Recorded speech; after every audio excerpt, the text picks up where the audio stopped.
What is up, fellow Bulls fans? Welcome to the Bulls on a Run podcast, coming at you with a new video. The Sacramento Kings in yesterday's game. Now, from start to finish, I don't know what to say about this game. I don't know what to say about this Bulls team. It's very apparent that this team, just something is going on internally with this team. I don't know if it's something going on with the players and whatever it is, but this team looks very disinterested to play together. And it was very, you could really see it in yesterday's game. It was like, what is going on with this team? So, to start the quarter, the Bulls scored 27 points to the Kings, 29 points. The Bulls, actually, I was watching the game from start to finish, and I believe the second quarter was just horrific. The second quarter, I just did not even really want to watch the game. I just my face was turned up that whole time watching the game in that second quarter, because it's very clear that DeMar DeRozan his style of play is his style of play is hurting his team, because in that second quarter alone, the Bulls had 9 turnovers just in the second quarter. And I believe 3 or 4 of those turnovers was from Derrick Jones Jr. I'm not sure if he was nervous because he was getting the minutes that he had.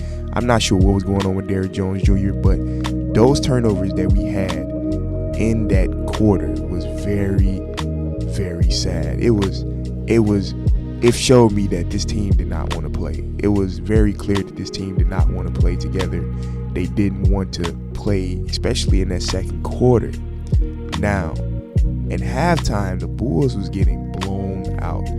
At one point, the Kings was leading this game by 20 points. The Sacramento Kings was beating us by 20 points at one time.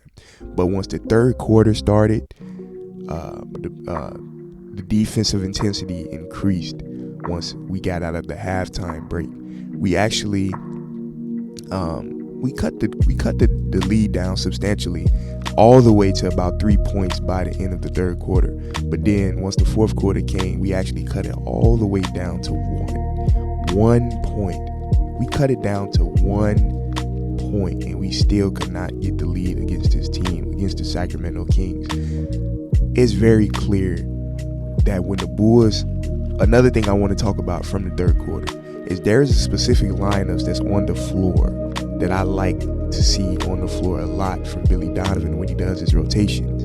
When we see the lineups of Kobe White, Ayo Dosunmu, DeMar DeRozan, Derrick Jones Jr., and Patrick Williams as our 5, the pace and intensity of this team is way better. It seems like Patrick Williams has the opportunity to be more aggressive when he is basically the only big in the paint, when he's able to have the paint to himself, drive, and also go in and just basically be him, just work himself into the paint. When there is a smaller lineups on the opposing team, it seems like Patrick Williams can excel in that role. The ball is pushed a lot better. There's more spacing because we have Kobe White on the floor, and also Ayo Dosunmu was able to knock down some shots. And Derrick Jones Jr., he has a 3-ball as well. Also, it's Patrick Williams. So that gives DeMar DeRozan those young options to shoot the ball off the catch. But going back to that lineups, that is the lineups that we had when we went on a 9-2 run, and we cut the lead down to just 1. But the bad thing is, once DeMar DeRozan gets his tunnel vision, it's very hard to stop it, because there was a lot of plays. There was very, very key plays in this game where DeMar DeRozan took contested shots. There were shots where Kobe White was wide open. Kobe White was open. Vucevic was open. There was players open in the corner, but DeMar DeRozan refused to pass the ball. He only finished with 18 points, but it was very apparent that DeMar DeRozan was just tunnel vision the majority of this game. By the end of the game, the Bulls lost, and the Kings had 29 assists to the Bulls 17 assists. The Kings had 10. The Bulls had 10 steals, and the Kings had 11 steals.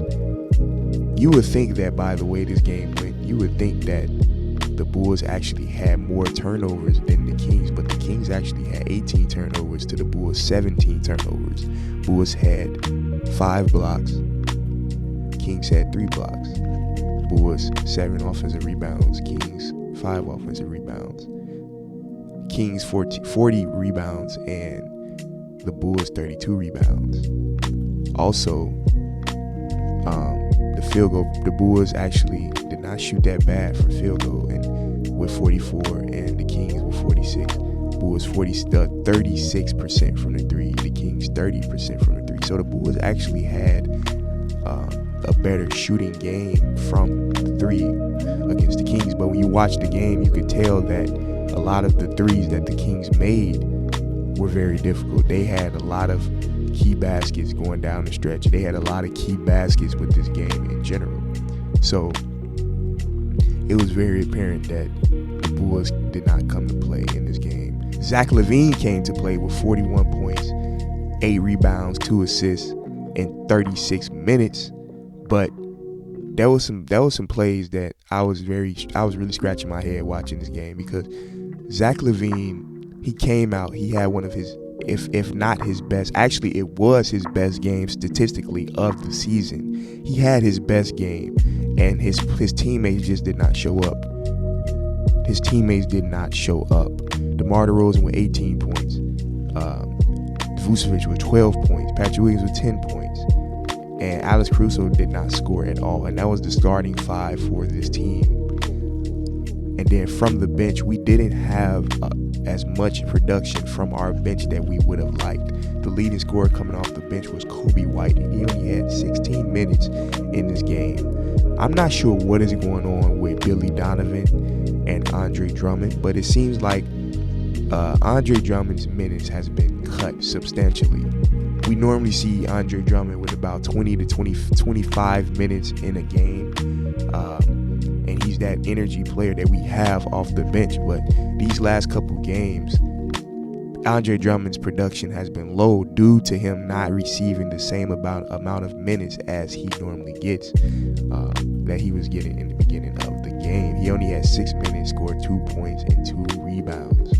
I'm not sure what's going on with Billy Donovan and his rotations throughout this game, but something has to give. Something has to give with this team, because this team is very disinterested to play together. Teams around the league are starting to give trade machine options for the Bulls to do, sending DeMar DeRozan and Vucevic to the Lakers for their 2 picks, which is horrible, which is just the national media trying to stir drama with teams around the league concerning the Lakers because they're playing good all of a sudden. But we don't pay them no attention. But the thing I want to talk about from this game specifically is the fact that when DeMar DeRozan is in the lineups, this team is very stagnant. There is no ball movement. There is no player movement. It's always 2-man action. It's always DeMar DeRozan ice on, him coming off a screen, them looking for the mismatch. For example, there was a specific play in this game that was from this game where DeMar DeRozan, we're actually on the opposing team, Davion Mitchell was on the floor for the Kings. And Davion Mitchell is a good defender, but he's very small. He's about 6 foot tall. So there was a play where the Bulls specifically ran off-ball screens, not to get the open man, not to allow player movement, players to cut to the basket and get those quick points in the paint. But they specifically ran off-ball plays so that the player of DeMar DeRozan can be switched on to Davion Mitchell so that he could get his go to work in the mid range. And when you're wasting time trying to get the switch, get the mismatch, you have to put up a shot fast, because by the time the switch is done, it's already 10 seconds to 15 seconds off the shot clock. So you have about 10 seconds for DeMar DeRozan to do what he does. And when he does what he does and his shots are not falling, it makes the team look completely horrible. It makes the team look trash, because everyone just stands around and allows DeMar DeRozan to do what he does.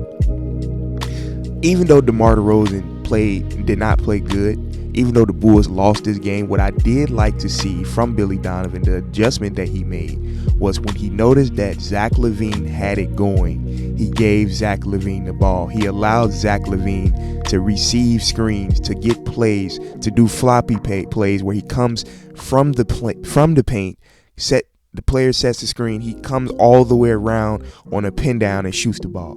Those are plays that we like. We have to see the Bulls run more often. What I like to see more from this team is if you allow Patrick Williams to come from the corner. If Patrick Williams is in the corner, if you have, let's say you have the lineups that I talked about earlier, where you have DeMar DeRozan, Kobe White, Ayo Dosunmu, Derrick Jones Jr., and Patrick Williams.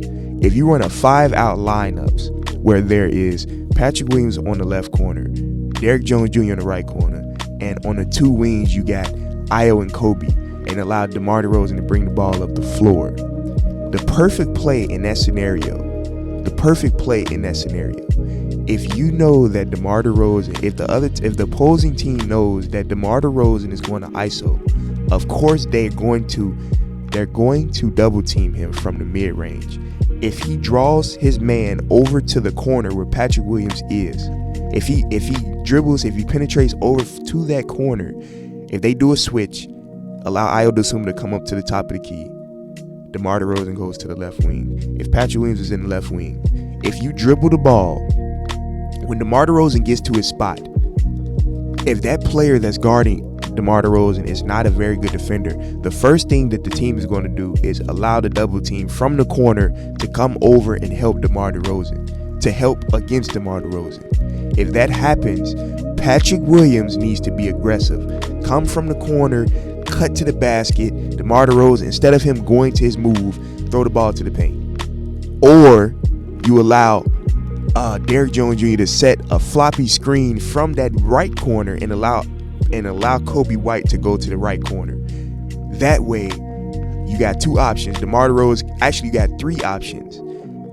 The first option DeMar DeRozan always does is he goes for the fake and he shoots the ball from the mid range. Even if he can double team, even if the help comes up, that's the first thing he does. He goes to his bag and try to get the foul. But the better option for the Bulls, either you allow Patrick Williams to come off the screen, if you allow Patrick Williams to cut to the basket, or you allow Derrick Jones Jr. to set that screen from the right corner. You can either, if you're DeMar DeRozan, you can shoot the ball, you can pass to Kobe White from that screen, or you can pass to Patrick Williams going to the paint. See, this is what I don't understand about the Bulls. If you run a lineups where there is multiple options on the floor, it allows you to be very unpredictable when you're going against more tougher teams. The teams have figured out the Bulls' offense. If DeMar DeRozan is ISOing the whole game and there's no player movement, there's no off-ball screens, there's no shooters getting open, then that allows for DeMar DeRozan to be stopped. He's going to take those high contested shots against those teams from the mid-range. Nobody else is going to touch the ball but DeMar DeRozan. And that is horrible. That is a bad thing for this team because that is not winning basketball. That is not NBA playoff ready basketball. When you go up against the tough teams in the league, you have to have options on the offensive end. You can't just ISO the whole game because the way that these teams have played, the way that the Bulls came out last year, the teams have figured out this team. They have figured out how this team plays. They have figured it out. They have figured out that this team is going to ISO with DeMar DeRozan, Zach Lavine, and occasionally throw the ball in the paint to Vucevic. If they neutralize those three players, nobody else on the floor is a threat because all of the other players on the floor is either catching the ball in the corner shooting, or they just standing there. They not doing nothing else. The Bulls have no balance in their offense. They have no consistency from the other players. It's always DeMar DeRozan, Zach Lavine. And Vucevic is very consistent as well. They don't give him the ball in the paint. They don't recognize the switch. When he has the smaller man on him in the paint, they don't give him the ball. They don't do it. They don't rotate. When they rotate on defense, is stagnant, is slow. There's no communication. I don't know what to say about this team. But it's very embarrassing as a Bulls fan. It's very embarrassing because we know the potential of this team. We know the talent that this team has, but they're not showing it on the floor. They're not putting in the work on the floor. Whatever is going on internally with this team, it's the job of the leaders and DeMar DeRozan and Zach Lavine to figure it out. There's no voice. Nobody. People just going out playing the game, and whatever happens, happens. But I like what I saw from Zach Lavine in his game. He showed that he was angry that they lost. He showed that even though he dropped 41 points, he showed the intensity, the heart to win games. That's what we got to see from a $215 million player every single game. Not just the game in the last game against a team on our Western Conference road trip. No, it's not just with this game. We have to see that every single game. If you're a $215 million player, it has to be shown.